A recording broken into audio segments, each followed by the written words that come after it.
What's up, KTLwebmag? This is your boy Kenny Song, aka DJ NV-1, born and raised here in Atlanta, and we're about to go in on this interview. Alright, so how I got into DJing. I was pretty much into music all my life. Grew up in the boys choir, played drums since I was like 10, played the violin since I was 5. You know, it was just a matter of time before I got my hands on some turntables. It really didn't happen until I was in college, went out and, did some partying, did some club scenes, got into that whole thing pretty early.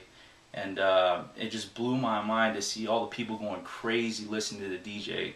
And every time he dropped that new song and people went nuts, it was just this feeling I got. And I was like, damn, that would be so tight to be up there. I mean, aside from all the popularity and the girls coming up and whatever like that stuff, it was just the feeling of you being up there, controlling the entire crowd. It's like you can get your hand on that crowd and just kind of move them to start dancing. And it's like magic going on, So I mean, that's what got me into it. And so I thought, this might be something cool to do. Let me get into it. I mean, I was already into music. I was already into listening to music and critiquing songs that came out, thinking, it would have been better if they did it like this. Or, it would have been better if when the DJ was playing this song and he put this on after that, that would have been tight. So I thought, well, screw listening. Why don't I just go do it myself? So then we were in college, and I was with my roommate, and he was actually a producer. He was producing music. And so we actually thought to get a rap album together. So he produced, I think, about 17 tracks. I had some input on the beats. We put all the lyrics to it. It just never got off because we were poor college students, didn't have any money, no studio time. But it was a fun project, but that kind of got me going in that direction. And then I finally said, you know what, whatever money it takes, I'll go get another job, do what I got to do, hustle, get me some turntables and a mixer. Nothing fancy. So I got my first set of turntables and a mixer probably my second year of college, probably about 04 or 05. I got my first set. It wasn't the best, but it was alright. It wasn't like the crappiest. And I started buying records because at that time, digital vinyl systems like Serato and Tractor had just started coming out, and it was kind of like DJs were actually more or less playing music off of CDs and CDJs, because there's no way you're going to carry around crates and crates of music with all the records. I mean, to have a library enough to play your set out that night, you'd have to bring in so many crates, and it's just so much work. And that's how the DJs did it back in the day.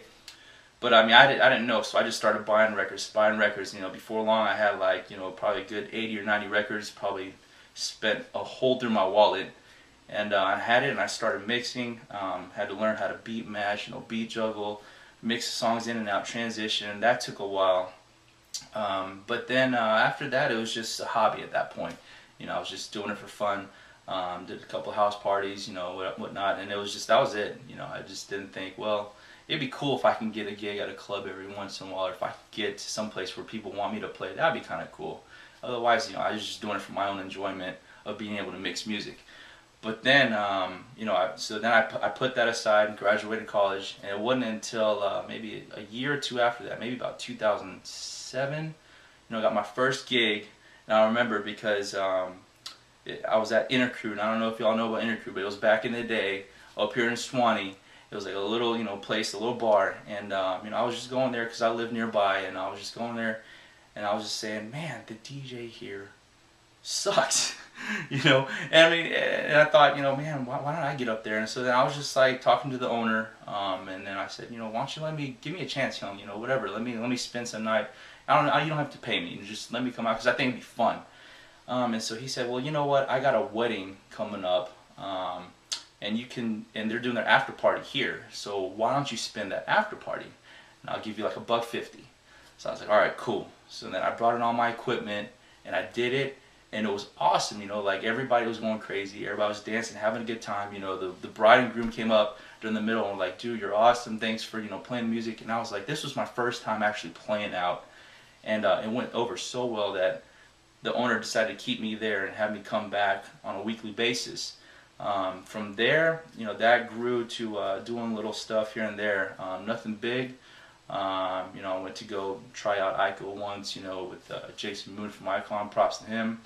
And then actually what happened was a friend of mine was doing gigs, and he had a couple of nights where he couldn't get in. So then he said, why don't you, cover for me? So then I went over there to cover his spots a couple of times. Lola's back in the day, Asia, covered those spots, and then I was just kind of doing nothing again. It was just a little bit here and there, but it was nothing substantial until I finally thought, I have some time now, I have some free time, because I have an actual 9 to 5.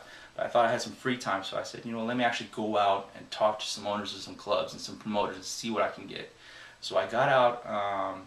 A buddy of mine actually said, I have a friend that bartends at Tongue Groove, and I think he said they're looking for talent or some DJs. They're always looking to rotate some new DJs and get some fresh faces in. So I said, cool, man, let me go meet him. I met him. He introduced me to the owner of Tongue Groove, one of the owners.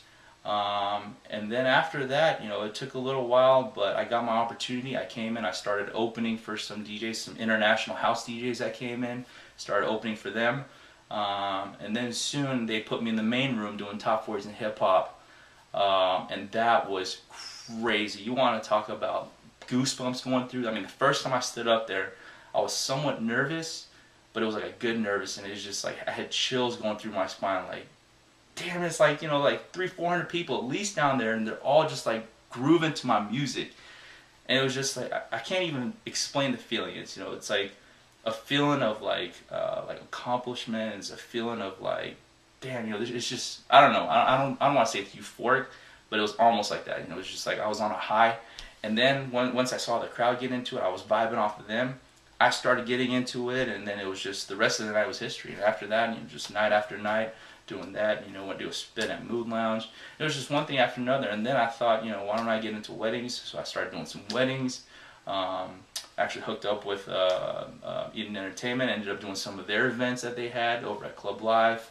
A big Korean music festival that they did, where they brought in a bunch of artists from out of town. DJ'd that event as well. It's just here or there. So I'm looking to get into some more stuff. If it doesn't work out, I can honestly say I'm happy where I got. I never thought I'd get into a club, ever. It was just a big dream that I had, and I thought it would be a cool thing. And then one day I was actually up there in the booth where I used to stand and watch, and I was the actual guy up there. And it was just wild. And I had great support from my friends. They came out to support me every night that I DJ'd. It didn't matter how far they had to drive, how late they had to stay. They'd all come out, so big ups to them. And then I had people pushing my name out there. People like Kenny from KTL, big ups to him. Just, people that were my friends that thought, it'd be so awesome to have him come play at our events. So I'm looking forward to it at Atlanta.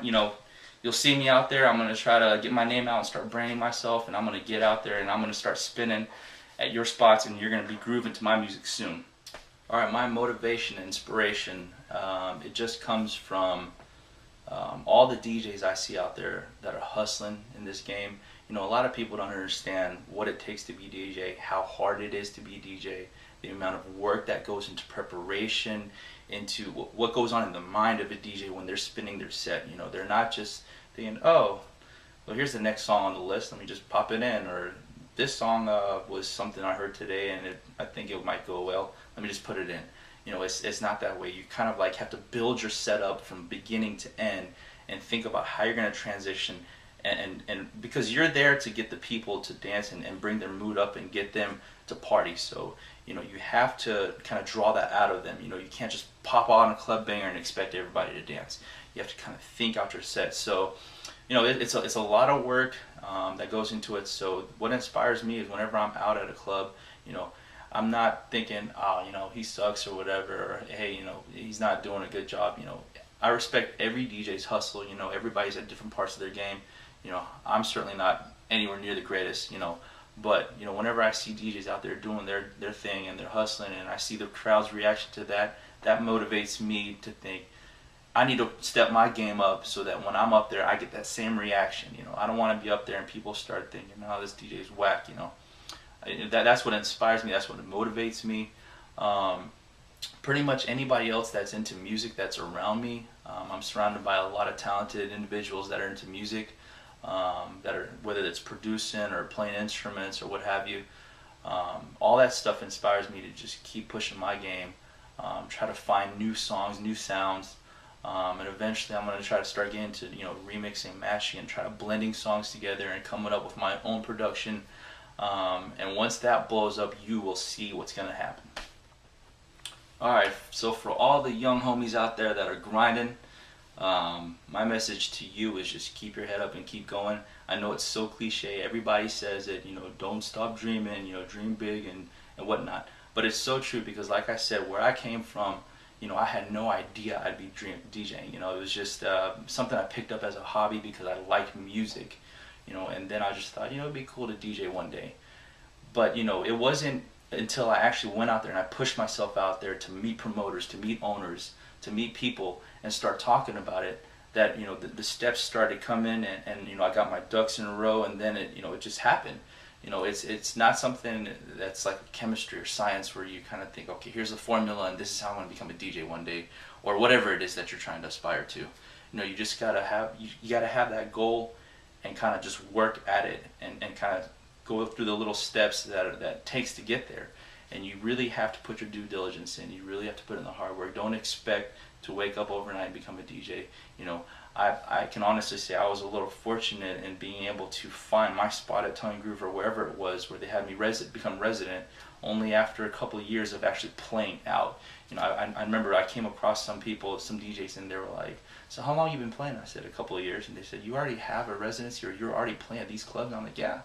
And it's, but I did put in my due diligence, I feel like, ever since I was little, because all the musical training that I got since I was little is what contributed here, so that when I got onto the turntables and the mixer, it just kind of came out onto it. It's not like I just didn't listen to music or didn't like music and one day just woke up and thought I was going to do it. I feel like I've put my due diligence in playing instruments and studying music and getting into music, so that this is just another form of releasing that energy into music. So my advice to you is find somebody that does what you want to do, and go and follow them around, shadow them. Don't try to get paid, don't try to get something out of it. Go and just follow them around and just kind of feed off of what they're doing, and just watch and ask, can I try this out, or ask a lot of questions. I asked so many questions that I thought I was getting annoying to some people, but it was the only way that I could find out some information that I feel like there's no other way I would have found out. There's a lot of information on the internet, but there's only so much you can actually try to Google. There's some stuff that you just have to watch people for. So I'd say, just keep those dreams up, dream big, go after it, work hard, and you will get there one day. Alright, shout outs, man. I guess this is what it feels like when those people at the Grammys or MTV Awards win something. They're thinking, oh my God, who do I thank? Just shout out to my family, my friends, my wife, for putting up with me, for putting up with all the late nights that I came home, that she had to sleep alone by herself until I got home, for putting up with it. Shout out to all my friends, my core friends. You guys know who you are.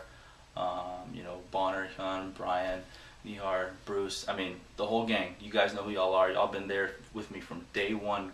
When no one else came out to my sets, you guys were always there, supporting me, and just encouraging me and giving me good feedback, giving me constructive criticism. Shout out to all of you guys. You guys are my best friends. Shout outs to Stefan. He's been on the scene a long time. He's been trying to push me out there. Shout out to Jason Young from Icon. He definitely gave me a lot of pointers. Shout out to Tommy Lee from Eden Entertainment. He got me on a lot of gigs. And then shout out to my boy Andrew Hammond over at Tongue Groove. He's actually the one that got me in over there. Started pushing my name out there and got me in. So shout out to him. And that's pretty much it. Everybody else, anybody that's been pretty much there coming to my sets and supporting me, shout outs to all y'all. And most definitely shout outs to KTLwebmag and Kenny Lee.